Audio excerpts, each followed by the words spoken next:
If a show gets a revival or a reboot, do the writers of the original series get invited back, or is it a fresh start with new writers?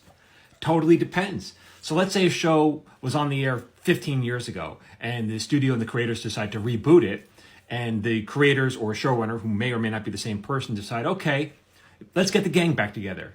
By gang, I mean the original writing staff. Well, it's been 15 years. The writers weren't just waiting by the phone hoping for it to ring. Like, they've moved on to other projects. They may be busy. They may not be interested. It just depends. In the case of King of the Hill, the reboot, it's a little even different. So I guess Mike Judge and Greg Daniels, they created King of the Hill, and the studio decided, hey, let's do a reboot. Now, for some reason, whatever reason, Mike and Greg didn't want to create the new pilot. They didn't want to do the day-to-day operations of the show. They didn't want to be the showrunner. The showrunner is the head writer, decides what stories are be told and how they're going to be told. For whatever reason, they didn't want to have that level of involvement. So they found someone to do that, to create the updated version.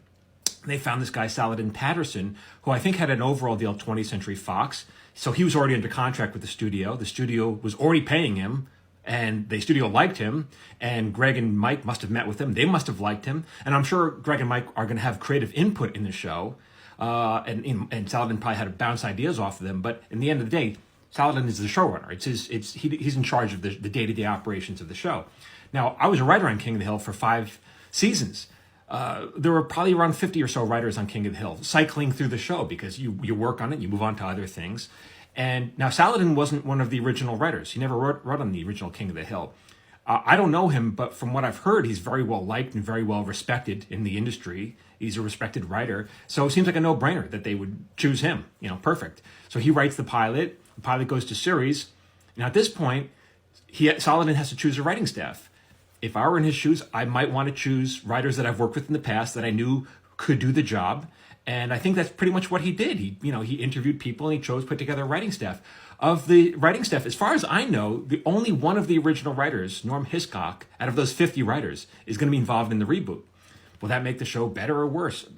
I don't know. You could make an argument that it'll breathe fresh life into the show because it'll invigorate the show with new writers. Or you could make an argument, well, the new show's not like the old one, which I love because that's different writers.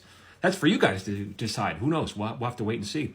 I also have a webinar. It's a free webinar coming up on screenwriting. The link is in my profile. I hope to see you there. We'll learn more about getting into the industry and how to be a writer. The link is in my profile. I'll see you there. Thanks for the question.